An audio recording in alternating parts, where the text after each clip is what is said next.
My concern is that once that money's gone, it can go off to fund war crimes in other countries and bomb villages to take their oil. Dang, I didn't think of it like that. That's true. That is true. And I think J. Cole had a lyric where he wished that there was an app where you can see where your tax dollars actually go. And that needs to be pushed out more like that. That's true.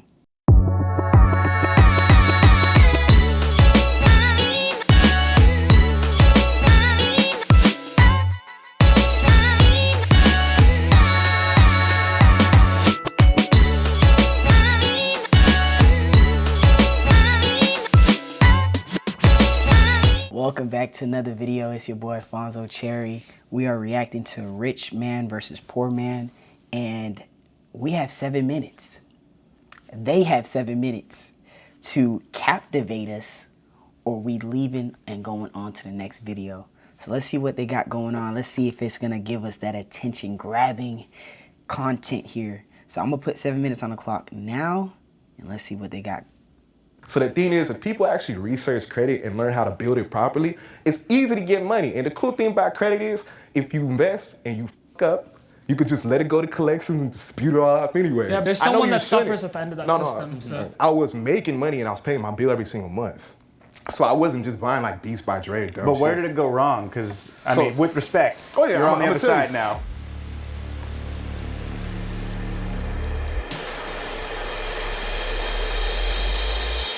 Step forward if you've made less than 1K in 2024. I knew it. As soon as I'm not rich or poor, but I know I've been poor. And I could tell based on how he was talking in the intro, like this guy has that poor mentality. But that's just off Step the first, forward if you've made less than 1K in 2024.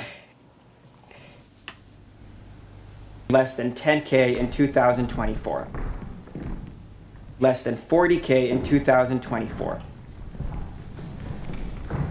Less than 60K in 2024.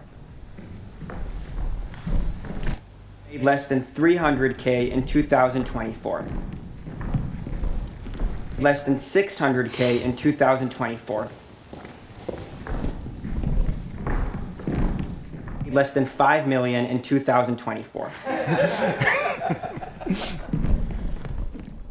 Less than 9 million in 2024. Less than 10. Is that even like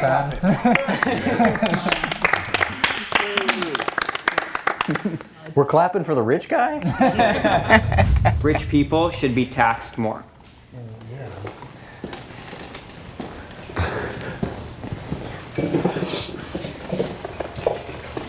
I remember back when, America was first starting and taxes were looked at as a privilege. Like it was something that people looked forward to. People, use it as a badge of honor that they had made it to a point where they could use their success to benefit the rest of society. It was something that they used as like a stamp of, I've made it, I've done my part, I've become so successful that now I can give back at such an extraordinary level. Now this is also dependent on taxes being used, in the correct way to like actually benefit society and not, go to corrupt politicians. But overall, like, especially as someone who's considered like upper middle class, rich, someone who's considered wealthy, I have no problem and think that I should be taxed higher. I purposely don't take advantage of tax loopholes that I could, even though it'd be very easy to, because I would rather that money, instead of it, being saved and going directly to myself, I'd rather go to fund school systems and, other institutions that can't get funding other ways. Government is, captured. Well said. Well said. I like that. I agree. If you disagree with that, we're gonna have to have a conversation on the side.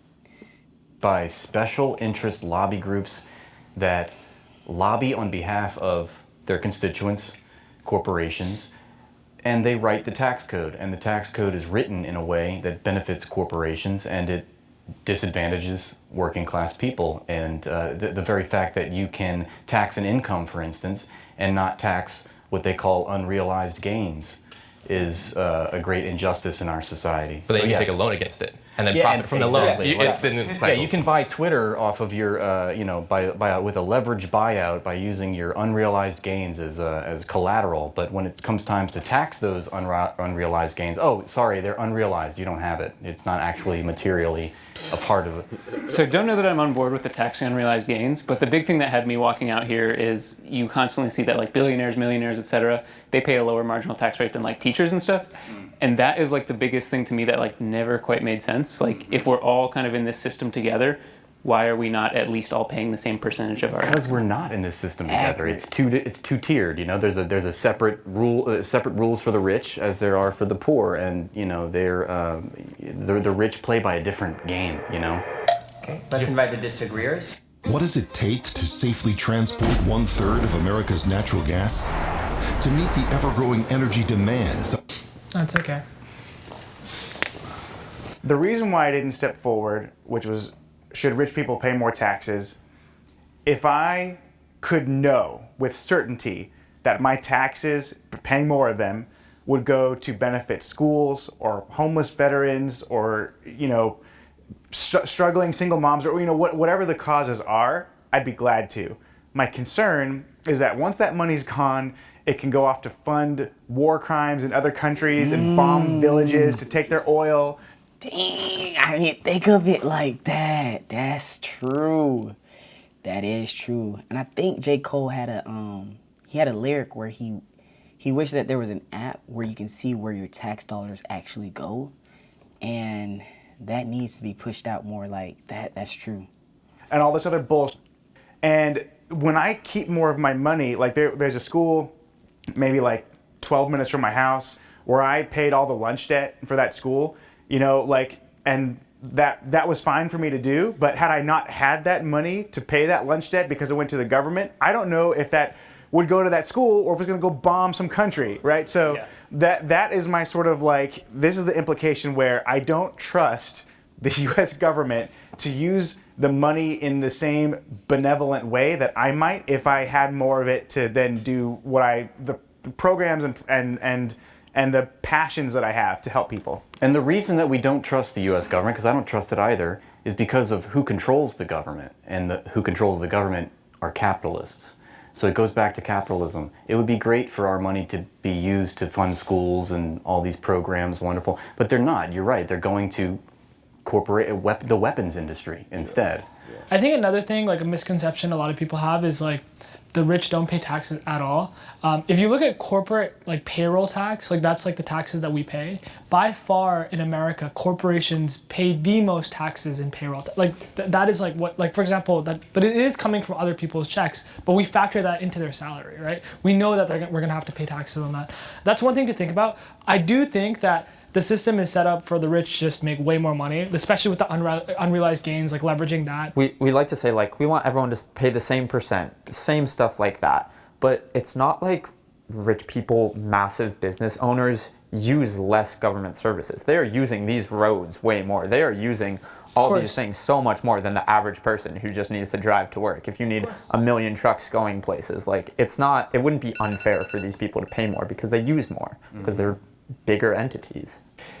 I think sometimes people are mad and they're angry about wealth inequality, and they think that like taxing people will solve wealth inequality, and like I think it might solve it on like a numbers basis, but I just don't know that that's the right thing. Okay, so the money that the government doesn't receive by taxing billionaires and multinational corporations, they have to come up with the money still. So what do? They borrow it. They borrow it from corporations when they could have just taxed them. And when you borrow from billionaires and these large corporations, you then have to pay them interest. The government has to pay all this interest on the money that they should have just taxed them in the first place. So that's why you have 30 trillion. I mean, the national debt is a scam in and of itself. The fact that people bring that up as a talking point is ludicrous. Hey, before we go any further, we want to take a moment to say thanks so much to Straight Arrow News for powering the fact checks in this video. All right. We made it to the 7-minute cut. I want to say it convinced me. It caught my attention. This is a video I would definitely keep and to continue to watch. If you want to see a part 2 of this, let me know down below and we'll continue on this conversation. But other than that, I hope you guys are having a great day. Be well, be safe. Until we meet again. Peace.